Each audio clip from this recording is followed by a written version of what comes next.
Hello ladies and gents, I am Diffin, and welcome back to From the Depths, Ashes of the Empire Community Edition. So, we actually have one of our forces, that is the one with all the Erot heavy tanks, the Corrosion, the MLCs, ready to go in a combat with the Onyx Watch. Also have the Zidafani force over here, which I do need to actually combine their forces correctly in order to so that when they spawn in, they don't all explode. And now next, I actually need to spawn in the new forces. So these forces probably have to clear out these tiles around here. So I'll jump over to the Whirligig Miner and then get ready to spawn everything over here, not south, but to the west. So let's load in all the designs into the episode. So there is a lot here.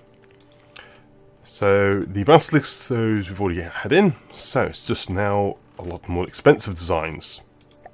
So all these designs are now built and being repaired up, though unfortunately we aren't going to really be able to utilise them. So I'm actually going to get rid of all these old designs completely, just delete all the forces. So it looks like we're going to have to dismantle this force as well, the SE force. Oh, we can't do that just yet because we have the battle ready and waiting for us over here. Unfortunately, I don't really want to be adding in the Alienoid force because, well, not much of it's actually ready for combat. I could probably do it, but it would be a mistake. Right, looks like we have quite a number of vehicles over here, which is going to be a bit awkward, so I'm just trying to maneuver them around, so hopefully they won't be too badly destroyed on the terrain. I like the look of it, to be perfectly honest. So we are surrounding the enemy quite severely, and I am probably going to keep hold of the designs, but any which do get destroyed, I'm not going to repair instantly. I'm going to let everything else get the repairs in first. So, designs which are destroyed will be temporarily destroyed. So that is something to look forward to. And yeah, we've got some big tanks here, so let's see how it goes. Of course, half of them instantly fly up into the sky because that's kind of what happens in these battles all the time. The ground isn't anywhere near as rough as I thought it was. The minimap made it look like it was going to be really, really rough terrain. Unfortunately, I made a really crucial error in this battle, as can be seen by the ridiculous amount of muzzle flashes from the Onyx Watch craft. I deployed surrounding them. Generally a good tactic in battle, flanking your enemies. Flanking the Onyx Watch is a really stupid idea. As can be seen, we're taking a lot of damage because they have broadside guns, so they have the turrets which can fire forwards, and then guns either side which are normally fairly weak or actually quite useless because of the slow moving of the Onyx Watch craft. But I have positioned myself so they can fire all their weapons against me and do absolutely nasty things against all these wonderful tanks. And they're taking massive amounts of explosions. As you can see there, another turret has been popped off. A barrage of cram shells just falls slightly shy. However, another couple do actually strike the target, detonating the front corner there. But it is still currently operational. However, it has got more cram cannons inbound. Just observing the health of the vehicles there, and it is quite low. We've taken significant amounts of damage and a few casualties thus far. The flyers, though, are doing nice little work, even though they are quite small. They're spewing down loads of rounds of ammunition, which unfortunately are bouncing straight off the heavy armor hulls, but they are doing a nice little bit of work, and the Onyx Watch are having real difficulty trying to fire at them. And every now and then, a couple of cram shots are fired in their general vicinity, which prevents them from being struck at one of our main tanks here. The main tanks, though, are doing well, but they are actually attacking salvage, so I quickly adjust them to change so that they are not attacking salvage. And so, optimizing our DPS against the remaining few Onyx craft. But we did take a significant amount of damage, and a number of the craft were severely disabled or destroyed there by essentially having the APS cannons popped within their hulls early on in the combat. Still, A victory is a victory. And there we go. Right, so that battle did end up quite a few casualties, it seems. So let's repair what was left alive and then leave dead what actually died. Just for now, at least. So we lost the corrosion AA tanks, the version 3s, but they were the weakest. And then 2, 3 and 4 of the MLC armoured chassis. So, interesting. So we move that south. I want to actually send this one north to utilise them in a combat. So if they do get attacked, I can probably bring this one in. Right, so let's save the game under the temp file. Because now I'm going to go and work on Monk Lizard's Zetafanis. Well, I spawn them in together, but yeah, that's why I don't want to spawn them in together. It's a pain. Right, let's just reload and try that again, shall we? Because I can spawn them in with just the base use. I'll do it like that. Okay. So here the combine is the seed scram. Okay. Spawn this in and then try and do this. Where is the Zidafani Siege Scram? Okay, so that's that one there. And where is the other sub-vehicle spawner? Okay, so that's subsections done there.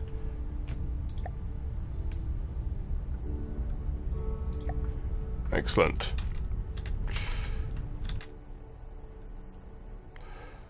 So that's that one done. Now let's do the next one. This is Shrantra. Right, well I didn't manage to finish up with the adjustments to Monk Lizard's forces, but what we did manage to do was get into a battle between these two forces here. And so I want to utilise this force with the burners and that, in the, I think it's the Alienoid force? This was the one I'm going to use. I have a feeling that they're probably a little bit weaker than the other force, but it should be a little bit more interesting, I think. Particularly with the fact that we've got quite a few of these ramming craft. Also, I'm not going to make the same mistake and try and surround them too heavily. I'm going to do a mostly concerted force from this direction rather than trying to surround Onyx Watch, which is a really stupid thing to do because, well, Onyx Watch have cannons in all directions.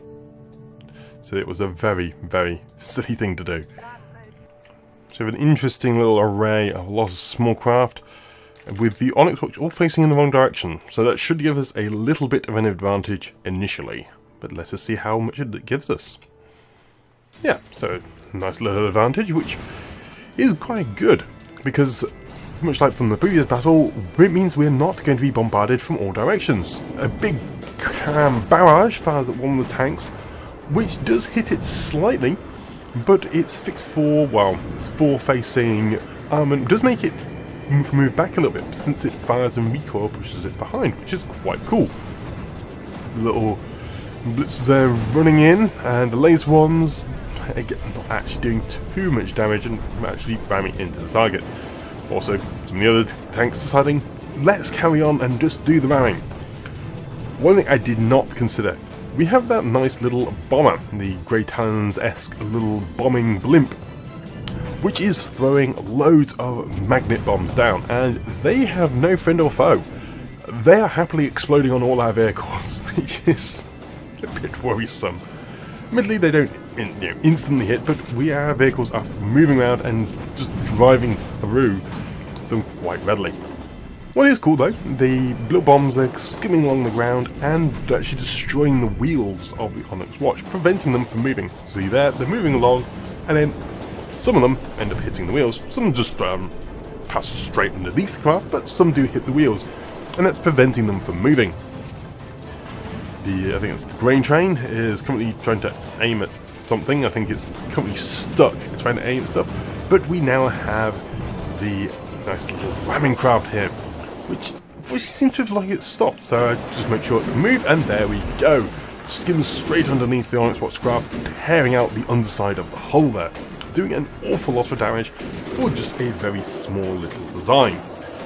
Fortunately, it decides to go driving through and smash into some of its friendlies, which I do love the fact that they're just dancing around, skimming past the entire battlefield there.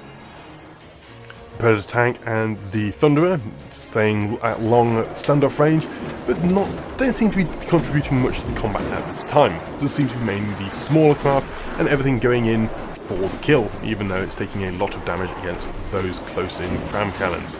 And so I decided, you know, let's finish up, capture the last Onyx Watchcraft, just to speed things up a tiny little bit. The AI is easy to find after all.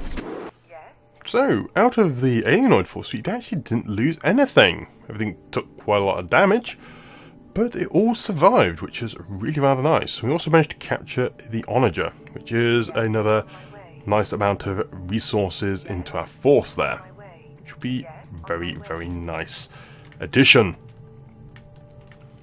But I need to head back to the Zudafani force and make sure all the combines are operating correctly there before the Steel Empire attack us. Right, so I think I have everything set up correctly as drones. Maybe. Really hope I have. Well, we'll find out when the combat occurs shortly. But I will save before I do that, in case I haven't set it all right. Right, so this force is now being blockaded by the air wing there, so that will be ready to go soon.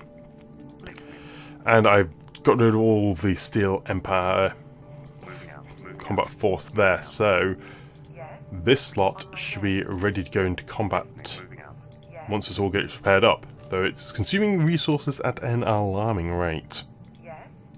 Let's move these forces up, because I actually want to get all these stuff repaired.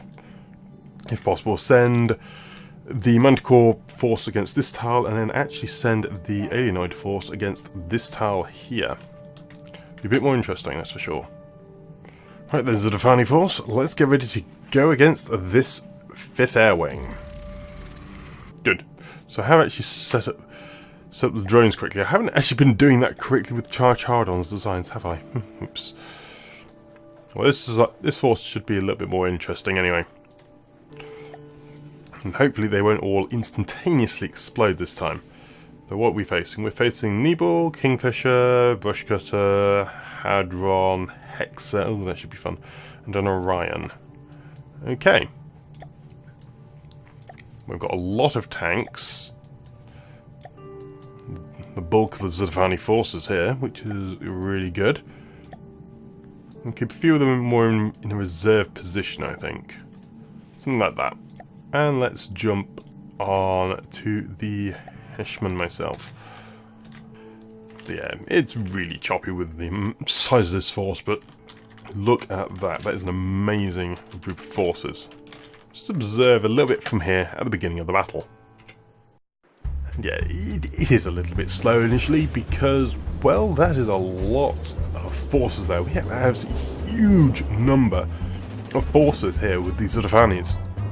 The Combine forces and a big barrage of shots from all sides with lots of lambs fire, preventing a lot of shots against hitting the Zudafani forces, though it does have crams which pass straight through. Looks like the pen depth didn't detonate because it knocked off the turret and then detonated past the hull. It would have been nasty if it hit the main hull, because that could have probably broken the entire thing to pieces.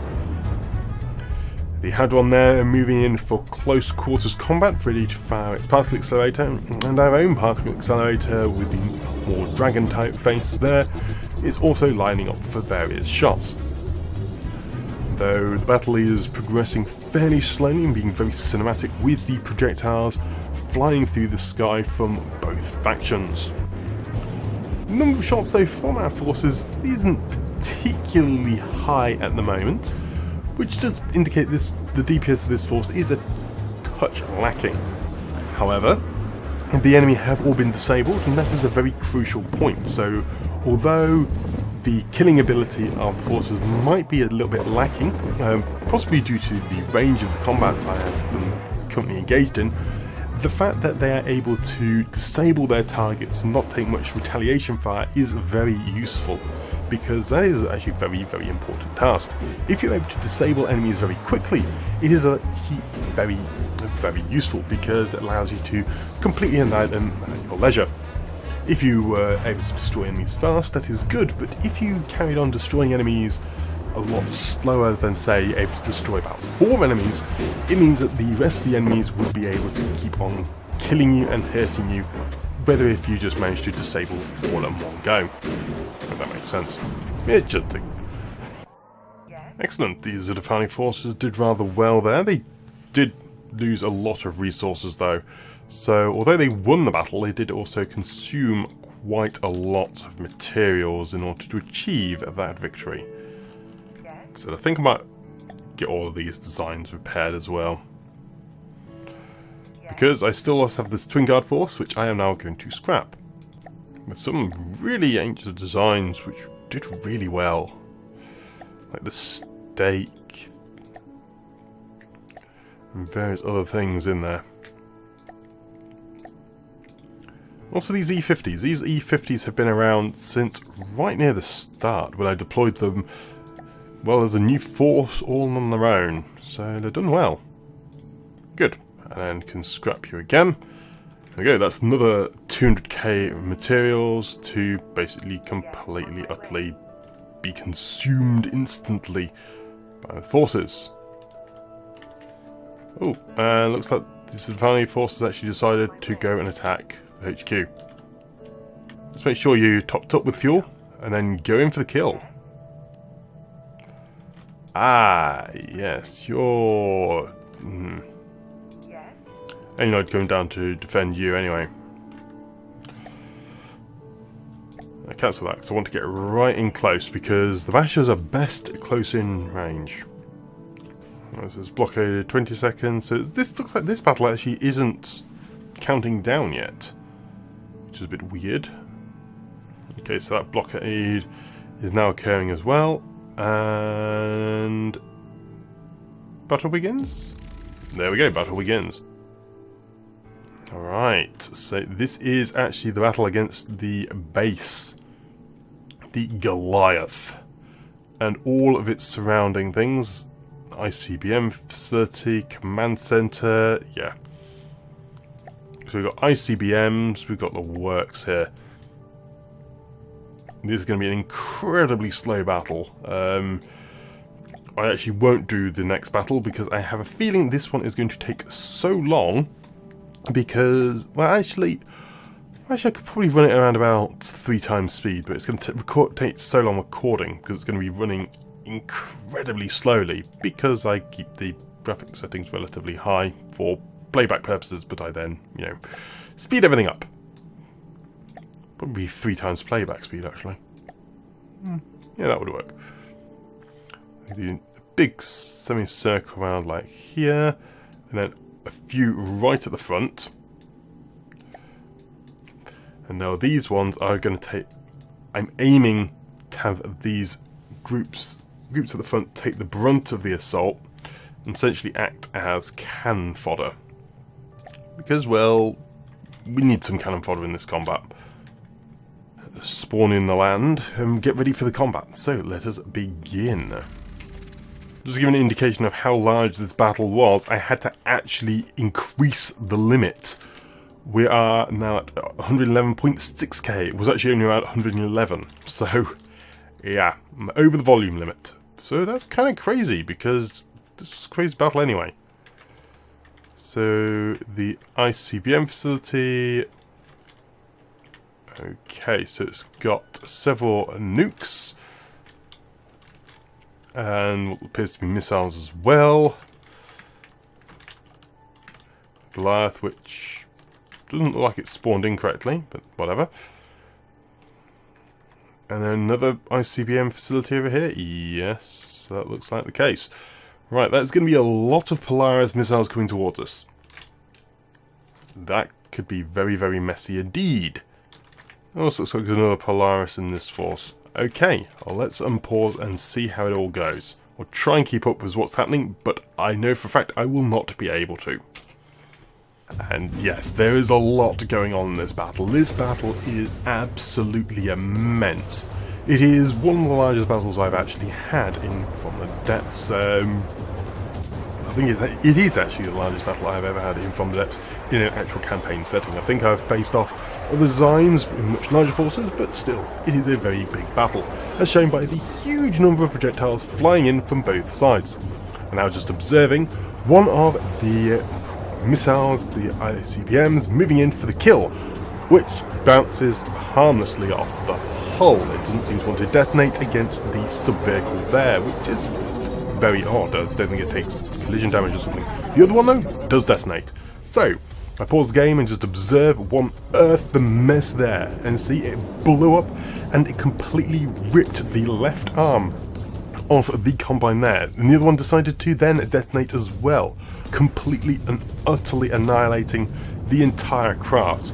Though there is repair capabilities on nearby forces, which means that it's going to be able to repair plenty fast enough and get back into the fight, hopefully. Another though nuke fires, detonates, and splats all of its ejection rounds through the base hull, and as can be seen now on the chart there, it is pretty much dead, taken down to less than 20% hull.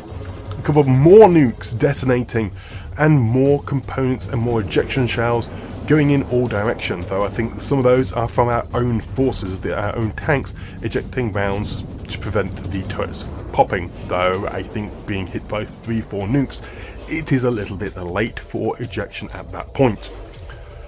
So, at this point, I'm feeling quite worried. We've taken significant amount of damage from the initial barrage of missiles and nukes. And yeah, we are not in a good position. And one of our tanks is about to drive into another nuke, which I'm wondering if it's going to detonate. And ooh, nasty, nasty blocks flying off in all directions, and the tank being completely neutered in a single explosion there.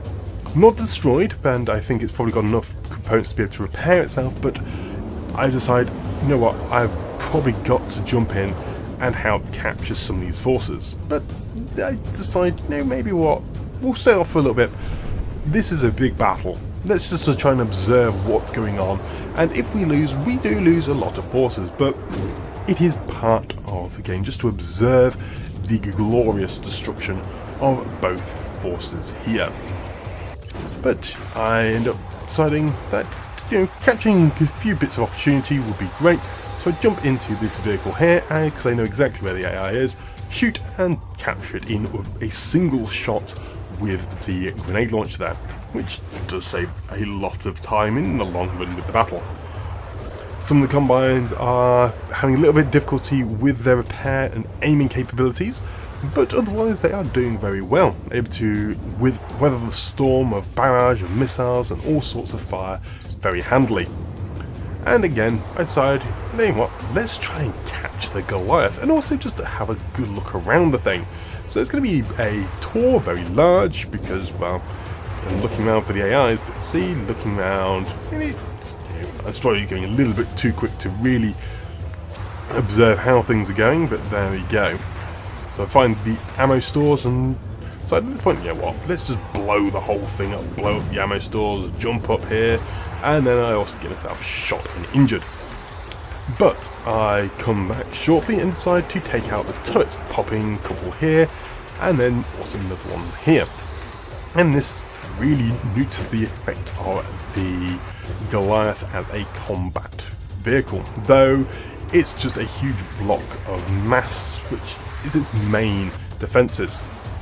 I do then find where the AI is and have a quick look around, but first of all, just observe the battle a little more, because, well, there's a lot going on, and it would be really nice to, you know, observe some of the main fighting rather than just constantly going around and figuring out where the AI is. But I decided, you know what, let's finish up capturing it.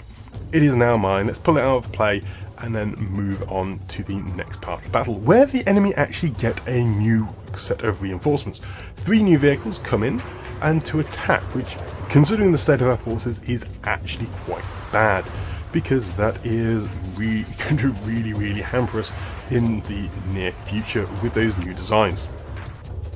unfortunately killed in battle, and so set about to maybe try and capture some more of the structures. So jump over here and instantly capture that vehicle, not realising it didn't even have an AI, and then do a really rather cinematic jump through the window, blowing it open as I leap through, shooting down the doors with the grenade launcher and minigun, and destroying the AI after another, and then leaping out afterwards to head on to the command centre, which I don't know where the AI is, so I have a look round, and I find it there underneath the structure, so I jump down and just run straight through the base and destroy the AI with ease, which is quite amusing, I find, because I just walked straight onto the structure, and then I couldn't walk out. I actually got stuck.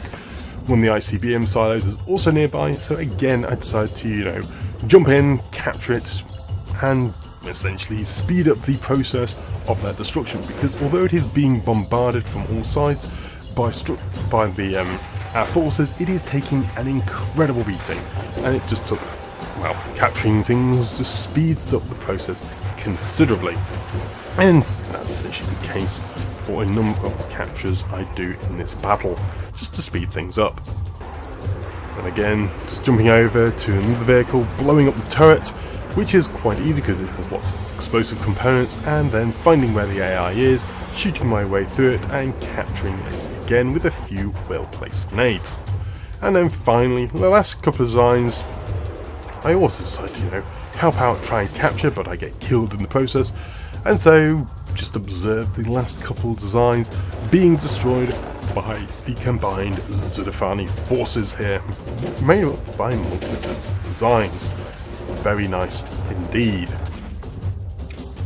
So, after a massive long battle with multiple enemy reinforcements, and I think a total recording time of over 50 minutes, the enemy, the Steel Empire base, has been destroyed.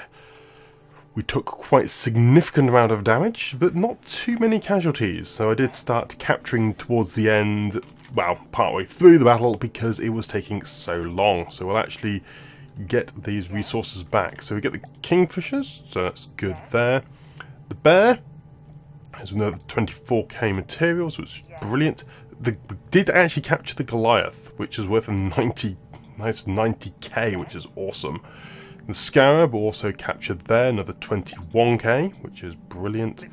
And then this whole array of vehicles. So you've got this truck, which is only worth the mere 700 materials because it was a separate vehicle. The coal factory was actually taken down during the battle. The command center, worth 62k due to how many laser components has the ICBM. Not worth so much left because it was mostly eliminated. Let's get the logistics back to the front and also duplicate the whirligig miner, because I want to send that to this location and allow it to start working. Though I'm actually going to stop the episode here because the enemy is blockading me and about to begin a battle in 20 seconds. And this recording has been going on for a really long time, just due to how long that battle took. So I am going to end the episode here. So thank you very much for watching this episode of From the Depths, Ashes of the Empire Community Edition with myself and a Diffin.